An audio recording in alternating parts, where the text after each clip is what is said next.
Sejarah pemberontakan DITII di Jawa Barat berpuncak tanggal 7 Agustus tahun 1949 dengan dipimpin oleh Sekar Maji Marijan Kartosuwirjo. Pada hari itu, Sekar Maji Marijan Kartosuwirjo memproklamasikan berdirinya Negara Islam Indonesia, NII. Namun, ia tidak sendiri. Ada sejumlah tokoh DITII Jawa Barat lainnya, seperti Karman, Taha Arsyad, dan Sanusi Partawijaya.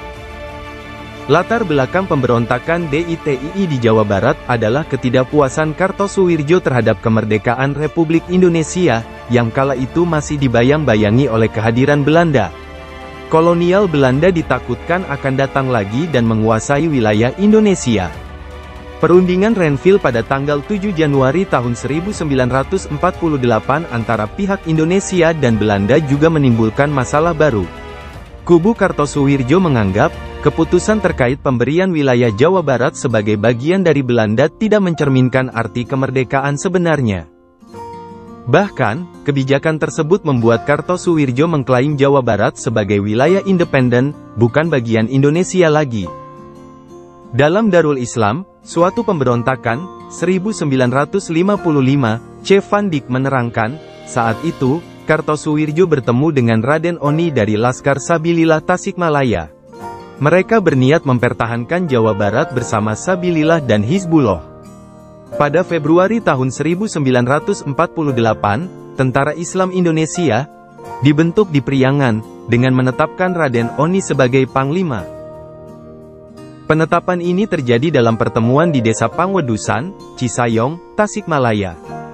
Laskar Hizbullah, Sabilillah, dan Gerakan Pemuda Islam Indonesia, GPII, hadir di forum tersebut. Upaya pendirian NII di Jawa Barat tercium oleh pemerintah Indonesia.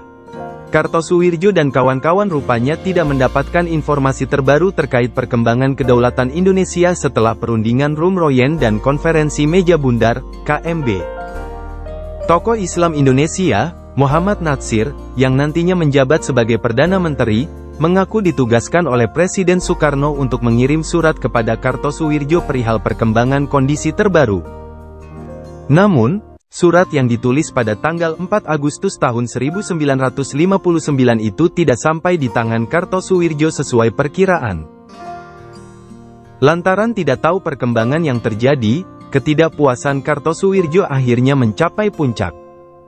Proklamasi NII sebagai negara pun dikumandangkan di Cisayong, Tasikmalaya, Jawa Barat, pada tanggal 7 Agustus tahun 1949. Isi proklamasi NII ala Kartosuwirjo itu antara lain. Kami umat Islam bangsa Indonesia menyatakan berdirinya Negara Islam Indonesia. Maka hukum yang berlaku atas Negara Islam Indonesia itu ialah hukum Islam, demikian bunyinya, lalu ditutup dengan takbir dan tanda tangan Kartosuwirjo. NII, dalam maklumat pemerintah nomor 27, menuliskan bahwa tanggal 17 Agustus tahun 1945 atau Hari Kemerdekaan Indonesia adalah akhir masa kehidupan bangsa Indonesia. Kartosuwirjo telah memantapkan langkahnya untuk mengklaim seluruh wilayah Indonesia sebagai kekuasaan NII. Sahabat masa remaja Soekarno ini merangkai konsep bentuk dan sistem pemerintahan baru dengan dirinya sebagai imam negara.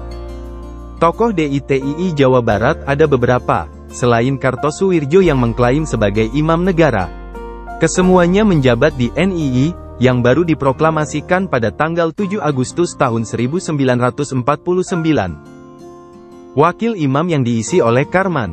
Menteri Dalam Negeri dijabat oleh Sanusi Partawijaya sedangkan Menteri Penerangan diduduki oleh Taha Arsyad. NII ternyata bukan hanya berperang melawan TNI, tetapi juga bertindak semena-mena kepada masyarakat. Akhirnya, mulai timbul perasaan curiga di antara para ulama, pemerintah, dan masyarakat sehingga menimbulkan fitnah. Menanggapi masalah ini, maka dibentuklah Badan Musyawarah Alim Ulama yang bertugas memantau pergerakan di TII Kartosuwirjo. Hal itu dilakukan untuk membantu pemerintah Indonesia dalam upaya penyelesaian pemberontakan DITII di Jawa Barat. Pada tanggal 4 Juni tahun 1962, upaya penyelesaian pemberontakan DITII di Jawa Barat dilakukan oleh militer Indonesia, yakni melalui Operasi Pagar Betis. Operasi tersebut berhasil menangkap para anggota DITII beserta jajaran petingginya.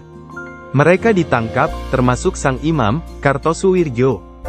Berdasarkan keputusan Pengadilan Mahkamah Darurat Perang, Mahatper, tanggal 16 Agustus tahun 1962, Kartosuwirjo dijatuhi hukuman mati karena telah memberontak terhadap pemerintahan Indonesia. Pada tanggal 5 September tahun 1962, Kartosuwirjo dibawa ke salah satu pulau di Kepulauan Seribu, dekat Teluk Jakarta. Ia dieksekusi setelah sehari sebelumnya dikabulkan permintaan terakhirnya untuk bertemu keluarga.